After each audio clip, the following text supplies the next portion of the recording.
Penduduk Ibu Kota Nusantara atau IKN Nusantara di Kalimantan Timur dibagi menjadi 4 komposisi, yakni ASN, TNI Polri, penduduk lokal dan pekerja.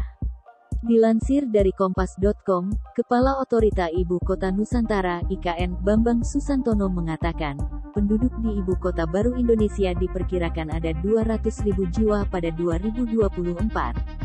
Jumlah tersebut terdiri dari penduduk lokal, pekerja dan pendatang dari luar IKN. Menurut Bambang, 200.000 jiwa itu akan disebut warga IKN pada 2024. Kira-kira 200 ribuan penduduknya ya. Penduduknya itu di 2024 itu kira-kira 200 ribuan.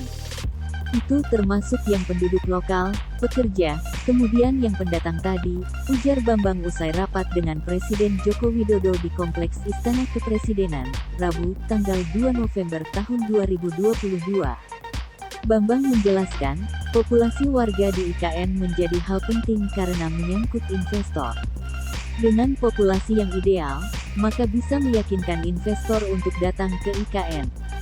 Artinya kita akan membentuk satu populasi yang cukup untuk investor untuk berusahalah, kata Bambang. Secara komposisi, populasi ideal Kota Nusantara yang akan didorong oleh otorita IKN terdiri dari para aparatur sipil negara ASN, TNI, Polri, penduduk lokal, pekerja dan warga di luar kriteria tersebut. Bambang mencontohkan, para guru dan tenaga kesehatan yang akan bekerja di sekolah maupun rumah sakit di IKN. Nah itu kita tadi lihat petanya semuanya itu sehingga nanti hunian yang dikembangkan itu tidak hanya untuk ASN, TNI, Polri, tapi juga yang untuk masyarakat seperti itu. Dan juga masyarakat berpenghasilan rendah tadi juga diminta oleh Pak Presiden untuk dibuat, jelas Bambang.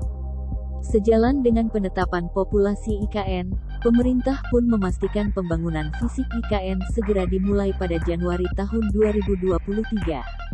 Ibu Kota Nusantara atau IKN Nusantara terbuka untuk semua kalangan. Mengusung konsep futuris Smart Forest City, IKN Nusantara di Kalimantan Timur tak hanya untuk kalangan menengah ke atas saja. Tak hanya hunian elit, di IKN Nusantara juga akan dibangun hunian untuk masyarakat berpenghasilan rendah. Dilansir dari Kompas.com, Presiden Joko Widodo memerintahkan otorita Ibu Kota Nusantara membangun hunian untuk warga berpenghasilan rendah. Hal itu diungkapkan Kepala Otorita IKN Bambang Susantono usai rapat bersama Presiden Joko Widodo di Istana Kepresidenan, Rabu, tanggal 2 November tahun 2022. Masyarakat berpenghasilan rendah tadi juga diminta oleh Pak Presiden untuk dibuat huniannya, ujar Bambang.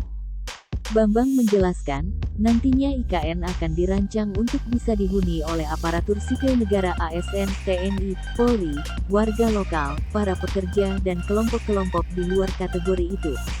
Termasuk di dalamnya akan disiapkan hunian untuk para guru dan tenaga kesehatan.